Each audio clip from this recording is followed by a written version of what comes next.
Okay, Assalamualaikum. Jumpa lagi kita dalam video kedua cikgu pada hari ini. Okey, untuk video yang kedua ini, objektif pembelajaran kita ialah saya dapat menerangkan kewajaran pembinaan stesen janakuasa tenaga nuklear di Malaysia. Okey, sekarang kita nak cerita tentang di Malaysia pula deh. Okey, so kriteria kejayaan yang sepatutnya kamu capai pada hari ini. Yang pertama, dapat menyenaraikan sekurang-kurangnya 3 faktor yang perlu diambil kira untuk pembinaan stesen janakuasa tenaga nuklear di Malaysia. Dan yang kedua, saya dapat memberikan sekurang-kurangnya 2 hujah. Okay? Sama ada nak menentang atau nak menyokong pembinaan stesen janakuasa nuklear. Awak boleh menyokong, awak boleh menentang, tapi berikan hujah-hujahnya. Okey, cikgu mulakan dengan yang pertama. Tenaga nuklear di Malaysia, kewajaran pembinaan stesen janakuasa nuklear di Malaysia. Adakah wajar atau tidak Malaysia membina stesen janakuasa nuklear sendiri? Okey. Pada subtopik 12.1, kita telah pun mengetahui beberapa manfaat, kebaikan. Tenaga nuklear ni dia ada kebaikan dan ada kesan buruk. Sama ada baik atau buruk penggunaan tenaga nuklear di Malaysia. Okey, dan kamu perlu tahu ya, di Malaysia sebenarnya kita menggunakan 70% sumber tenaga di Malaysia dijana menggunakan gas asli. Okey, gas asli yang diperolehi daripada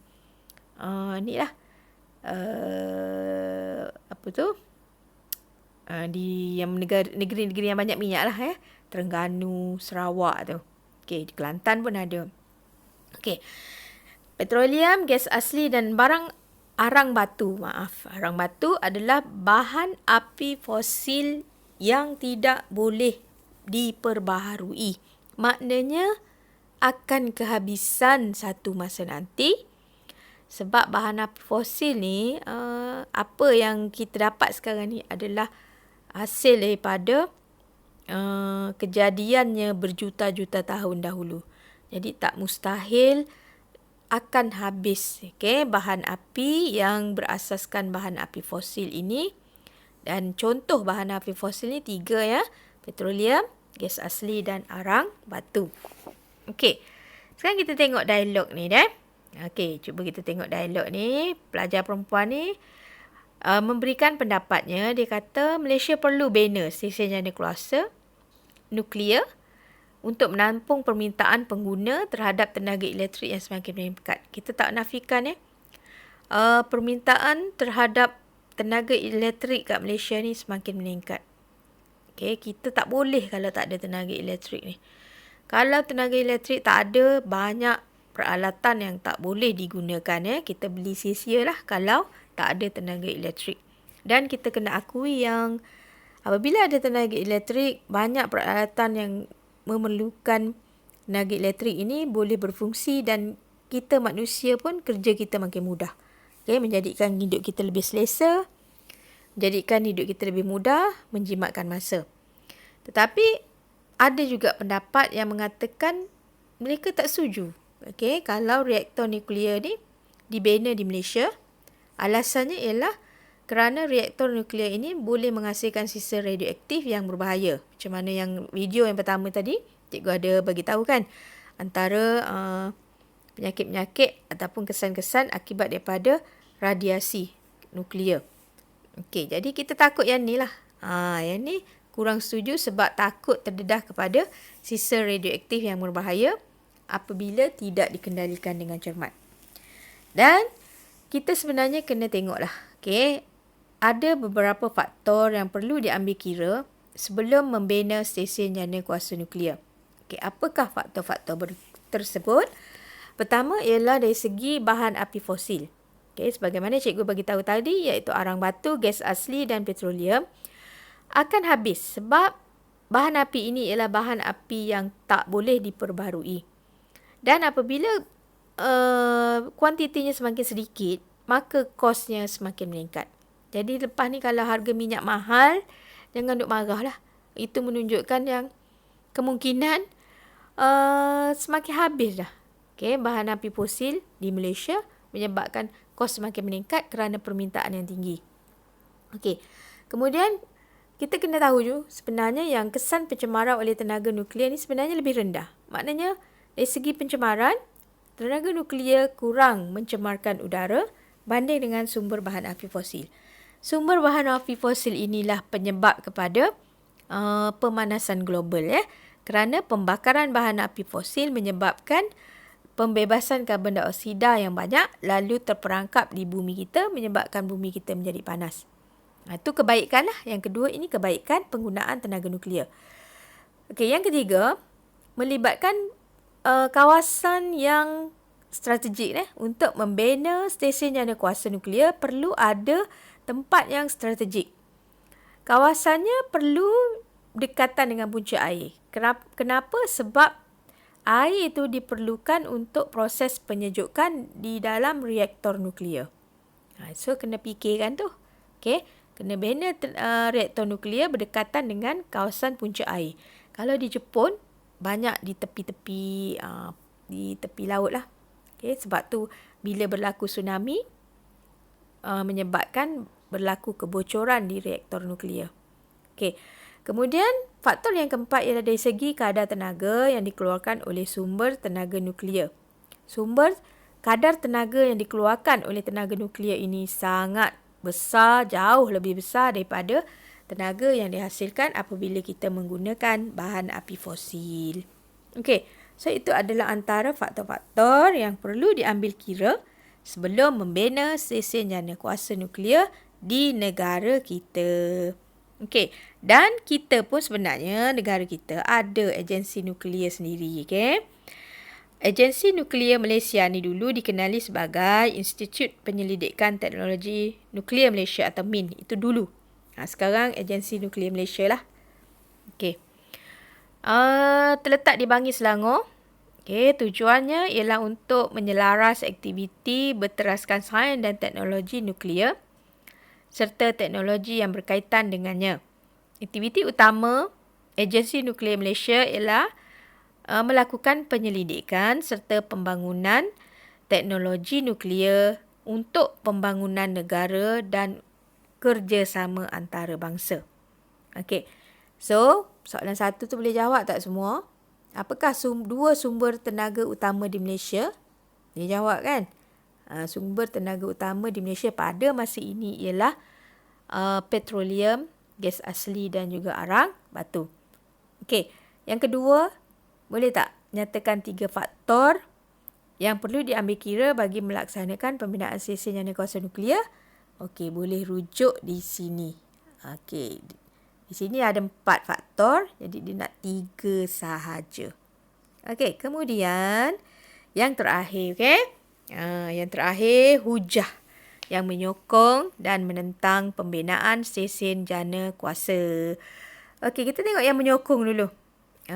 Kenapa nak sokong stesen jana kuasa nuklear? Pertama, kerana bahan api fosil di negara kita semakin berkurang. Tetapi, tenaga elektrik, keperluan tenaga elektrik semakin meningkat. Jadi, di sinilah kenapa perlunya membina stesen tenaga nuklear. Okey, hujah kedua yang menyokong, stesen jana kuasa nuklear dapat membekalkan tenaga elektrik yang lebih murah dan banyak. Mungkin negara kita perlu cuba ni sebab murah. Okey. Kemudian yang ketiga, penghasilan sinaran berbahaya adalah pada aras minimum dan tidak berbahaya terhadap hidupan berbanding dengan pembakaran arang batu yang mengeluarkan lebih banyak sinaran berbahaya ke atmosfera kerana arang batu merupakan bahan radioaktif asli. Sebenarnya lagi bahaya. Kita sebenarnya lagi banyak terdedah dengan penghasilan sinaran ni melalui penggunaan arang batu tanpa kita sedar. Okey. Hujah yang berapa dah? 1, 2, 3, 4. Okey, yang keempat, stesen tenaga nuklear tak mengeluarkan bahan pencemar udara. Okey, dia tidak mencemarkan udara berbanding dengan stesen tenaga terma yang menggunakan bahan api fosil. Okey, pembakaran bahan api fosil yang kita guna sekarang ni menyebabkan banyak bahan pencemar terhasil. Contohnya menghasilkan gas nitrogen, nitrogen dioksida, sulfur dioksida yang menyebabkan hujan asid. Sementara kalau membebaskan gas karbon dioksida menyebabkan masalah rumah hijau atau yang cikgu kata tadi pemanasan global. Okey. Jadi lebih baik kita kena gunakan tenaga nuklear kan. Okey, kemudian yang terakhir yang menyokong perkembangan teknologi dan hasil kajian membolehkan sisa bahan radioaktif diurus dan disimpan dengan selamat. So sebenarnya tak perlu risau pun kebocoran sinaran radioaktif. Tetapi kena tengok jugalah kita. Okey, itu bagi yang menyokong. Bagi yang menyokong kenapa nak bina stesen tenaga nuklear di Malaysia. Okey, bagi yang menentang, dia ada hujah dia sendiri. Okey. Yang pertama, kita perlu mengamalkan amalan jimat tenaga. Okey, betul. Penggunaan tenaga elektrik yang berlebihan akan menyebabkan pencemaran terma akibat pembebasan haba ke persekitaran. Selain itu, penggunaan tenaga alternatif lain seperti tenaga suria, kuasa angin dan hidroelektrik adalah lebih selamat. Ada hujah dia pula kan. Jadi berbanding dengan tenaga stesen radioaktif, stesen jana kuasa radioaktif, sebenarnya ada tenaga alternatif lain yang kita boleh guna. Okay, iaitu tenaga suria, angin dan juga hidroelektrik. Okay, kemudian kita tengok pada kos lah. Kos pembinaan reaktor nuklear, nak urus sisa radioaktif dan nak uruskan hal-hal keselamatan yang berkaitan dengan stesen jana kuasa ni adalah melibatkan kos yang tinggi serta memerlukan pekerja yang sangat berkemahiran tinggi. Yang ni yang mungkin kita masih tak cukup lagi. Okey, yang seterusnya, stesen jana kuasa nuklear menghasilkan sisa radioaktif yang berbahaya. Yang ni kita tahu dah, antaranya kanser, leukemia, kecacatan pada janin. Okey, kemudian gas-gas berasid dapat ditapis melalui penapis udara yang dipasang pada cerupung kilang. Kesan terhadap alam sekitar terhadap sinaran radioaktif dan sisa radioaktif merupakan kesan jangka panjang. Yang ni kita tak nak lah. In case berlaku kebocoran, kesannya mengambil masa yang sangat lama. Contohnya macam Chernobyl tadi. Daripada 1986 sampailah sekarang tak ada yang berani nak duduk lagi dekat Chernobyl. Okey, dan yang terakhir, jika berlaku sebarang kemalangan atau kecuaian, sisa radioaktif boleh tersebar melalui udara ke persekitaran dan sampai kepada manusia. Okey, jadi sama banyak ni sekarang ni. Hujah menyokong dan hujah menentang. Jadi masih lagi dalam kajian untuk membina stesen jana kuasa nuklear di Malaysia. Okey. So yang ni aktiviti 12.4 ni, awak boleh buat aktiviti ni sebenarnya. Okey, cari maklumat tentang sejarah pengeboman bom atom di Hiroshima dan Nagasaki. Mudah saja nak cari maklumat ni, hanya di hujung jari. Okey, cari selepas awak tutup video cikgu ni. Okey, awak cari sendiri, search dalam Google bagaimanakah, kenapa bom atom dijatuhkan di Hiroshima dan Nagasaki, apa kesan dia kepada penduduk-penduduk di Jepun. Semua boleh cari di hujung jari. Okey, sekian dulu kelas cikgu pada hari ini. Dan lepas ni cikgu akan bagi latihan. Jangan lupa buat. Okey, Assalamualaikum warahmatullahi wabarakatuh. Kita jumpa lagi di kelas yang akan datang.